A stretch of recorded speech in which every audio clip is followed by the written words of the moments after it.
Today we are going to step straight into a tense courtroom moment where sentencing begins and control is immediately challenged.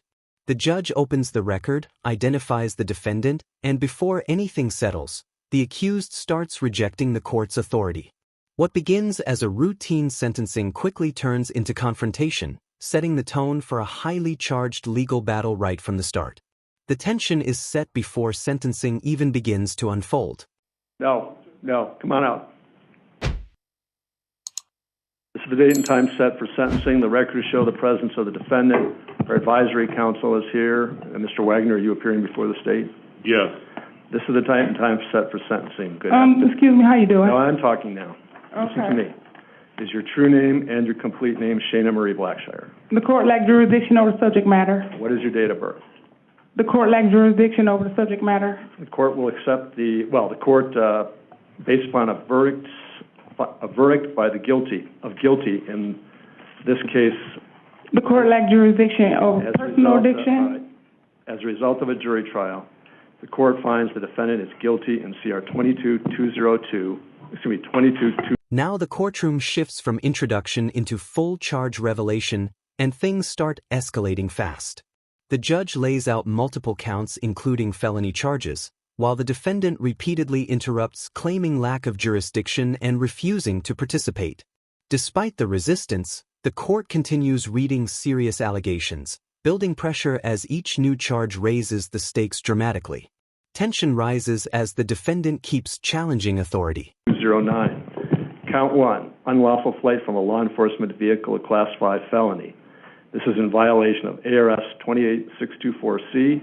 Y'all cannot force me to get sentenced. Yes, I can. ARS 28622, ARS 28622.01, A1, 28624C, 283001, 283304, 283305, 283315, 13701, 702, and 801. The date of the offense was on or about February 5th, 2022. The offense is non-dangerous, and I'm finding it non-repetitive for reasons I'll state on the record. Count 3, that she is guilty of count 3, criminal damage, a Class 1 misdemeanor. It's in violation of ARS 13-1602A1, 13-1601, 13-707, 13-802. And she's also guilty of count 4, burglary in the second degree. This is a Class 3 felony in violation of ARS 13-15. This is where the courtroom turns chaotic as emotions spike and authority is directly challenged. The defendant interrupts repeatedly, rejecting the process while the judge continues maintaining order. Legal arguments about jurisdiction and prior cases intensify, and the situation escalates from structured hearing into open confrontation, showing the system struggling to maintain control under pressure. Tension builds as courtroom order is repeatedly challenged. 1307A, 131501, 701, and 702, and 13801. The date of the offense was on or about February 5th, 2022. Judgment of the court that she's guilty of count 5, resisting arrest, a Class 6 felony in violation of ARS 13-2508, A1, 13-701, 702, and 13-801. The date of the offense was on or about February 5, 2020. Excuse me, advisor. Why is they allowed to do such things? 2022. The offenses are non-dangerous and non-repetitive. The reason I'm finding them is the microphone off, Louis, by the way. Turn it off. Excuse me, that's illegal. Y'all can't do that. No, that's on now. Turn it off. Yes, it is, Justice. All right. So the offenses are non-dangerous. I'm finding them Why are you allowing that? I'm finding you're your own lawyer. He's not your lawyer. He's nothing can do it. I'm finding that they're non-repetitive because I believe that these cases, all of the charges in this case and in CR 2022-208, which is the prior case for which the defendant was Now the courtroom reaches a critical turning point as victim impact, prosecution arguments, and courtroom disruption collide. The victims are absent due to earlier delays, and the prosecution emphasizes emotional harm and property invasion. Tensions peak when the defendant is physically removed from the courtroom, showing complete breakdown before order is restored. This marks a turning point as courtroom control is temporarily lost but quickly regained. Convicted. These cases all of those charges could have been brought together and tried together, but they weren't. I'm not criticizing the decision. It is what it is. It happened for independent reasons, but I'm finding that they are not repetitive. All right. So, Mr. Wagner, do you want to be heard on behalf of the state? I do, Your Honor. I refuse to proceed. And if the victims wish to be heard, we have victims here in the courtroom, a victim, I think, I'm not sure. No, Your Honor, she's outlasted the victims. She's outlasted the victim. Do you wish to be heard? The victims have had to return back to their homes in Oregon, and they're not here, which is a detriment to them. They had as much a right to be here as she did for sentencing, but she is her own attorney, and she's drugged us out long enough that the victims aren't here to give a statement today. Right, so y'all can't do that. Y'all cannot force me. Y'all can't sentence me like this. Ms. Blackshire, I believe that these are repetitive and that she should be subject to the Category 2 repetitive offender statutes. She committed these crimes. She was taken into custody for the first crimes, the 208, Your Honor. She was taken into custody for 208. She made bond and was released on bond, and then she committed these separate offenses while on felony pretrial release. I just want to make clear, to save your words, I do intend to impose the enhancement of 2 years for the crimes being committed while on release. So I just want to. All right, thank you. If there was any confusion about that, I wanted to straighten it out. I apologize for interrupting you, but I thought it was something to clarify up front. This is illegal. I believe that it's more than warranted. She was sentenced. Those were separate cases. She was released from those cases, and she committed the new cases. Not only did she commit these crimes separately from the other crimes, these crimes significantly, especially the burglary, I believe substantially affected the victim. The victim, the owner of the property at Morningstar Ranch. Yes, she was burglarized before. No real property was taken from there. As you heard, you sat through both trials. But in this case, in this burglary here, count... Let me out of here. I don't have to proceed with this. Move. I don't have to. Count 4, Your Honor. Let me out now. The defendant confronted the victim at her home and has substantially affected the way the victim feels about her safety and security at the home, which I think is very important, Your Honor, to acknowledge that. I'm sorry. I'm getting. What's that? Are you going to allow No, I'm talking to you. Why are you taking her up? No. You're not. Okay. Because I don't want to be in here. Staying in. To leave. Oh, you're bringing the chair in. Okay, that's fine. I apologize, Mr. No, that's fine, Your Honor. I was getting signals from the defense. That's fine. I also would point out to the court that the unlawful flight from law enforcement. All right, stand by. Apparently they're going to restrain her and bring her back in.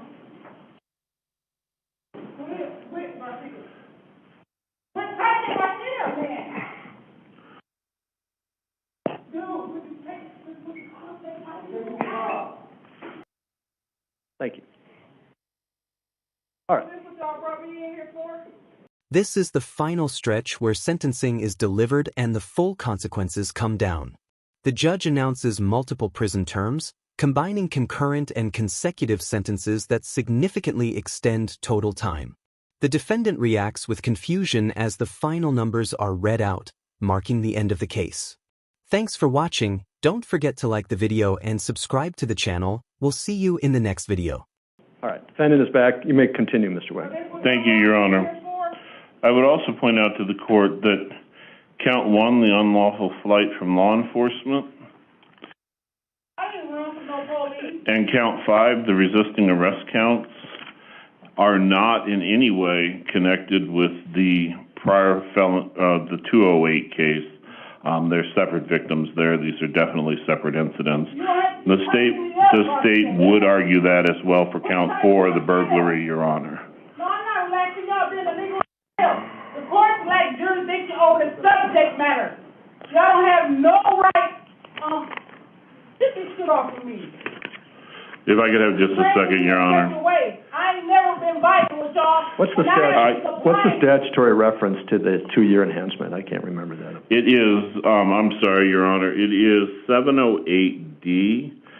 And I don't know that I made that entirely clear, but it just, whatever the sentence, the court prescribes, each sentence gets a 2-year enhancement. Is that ARS 13-708? Yes, I'm sorry, ARS 13-708.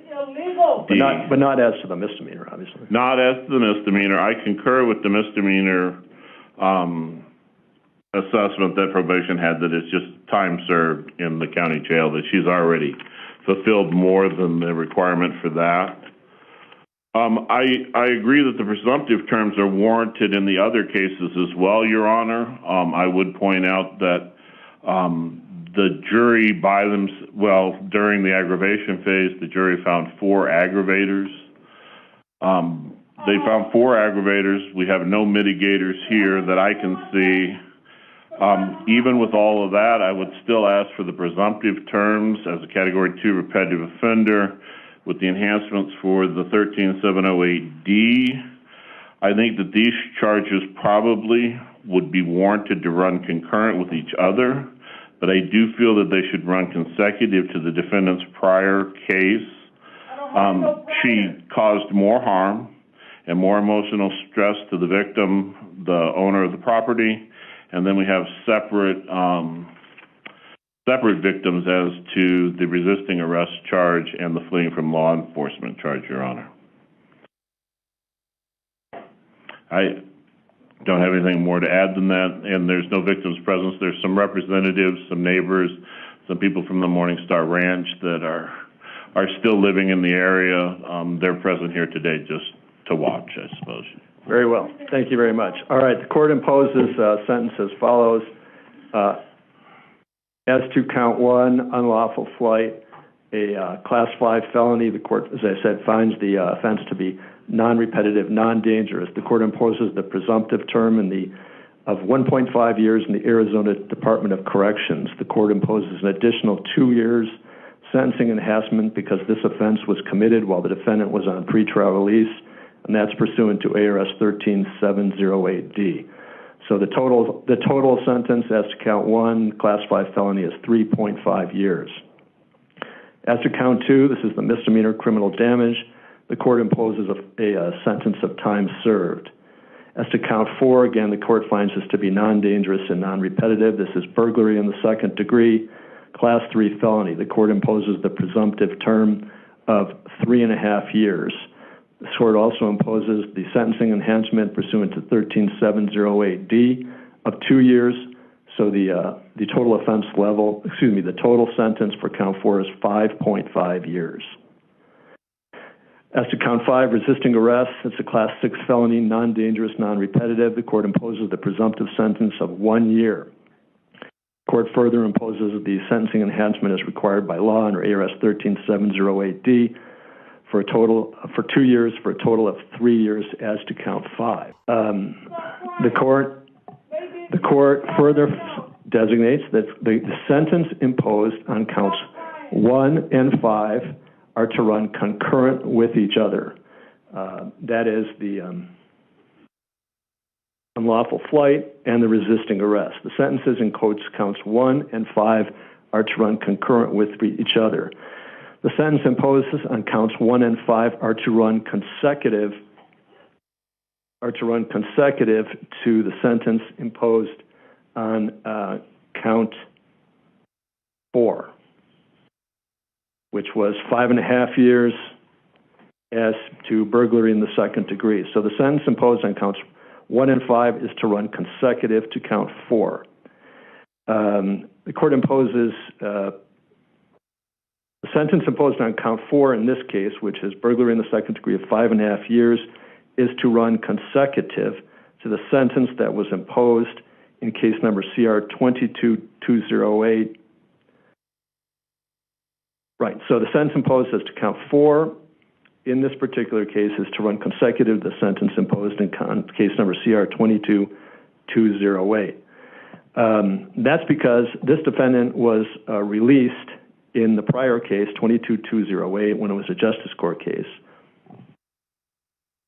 She was released when she posted bond on July 7th, 2021. She failed to appear and a warrant was issued for your arrest on October 20th, 2021.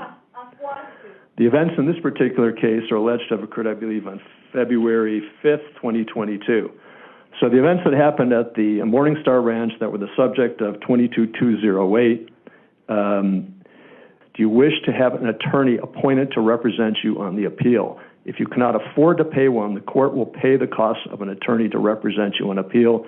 That will include the costs of the lawyer's legal fees and legal costs. You will not have to pay anything. Do you wish to have an attorney appointed to represent you on the appeal? No. Appeals are specialized actions, and Court of Appeals is very sticky with their rules. They're very strict, and it's a real specialty with someone who knows how to write good appeals. I met with you before when you were here before, and we met not in chambers, but in the holding cell area. It's all on the record, what I'm referring to, and I advised you that it really is in your best interest, I believe, to have a lawyer represent you on appeal, and you indicated at that time that you don't want a lawyer to represent you on appeal. I'd really encourage you to do it. I think it's in your best interest, but it's your choice. Okay. You said I need what with that? You're excused. You're remanded to the custody of the sheriff to be delivered to the Arizona Department of Corrections to fulfill a sentence. How much What? time? Hold on a second. What? How much time did you give me? You just said a whole bunch of numbers. Yeah, you can take them. You're excused. Thank you. Good luck. All right. I'm not having the defendant step forward to sign for notification of her rights and to sign the judgment in this particular case. She's consistently throughout all the proceedings in the Justice Court and in this court as to whenever required to do so or asked to do so, refused to sign anything. So that would be fruitless to ask her to do that.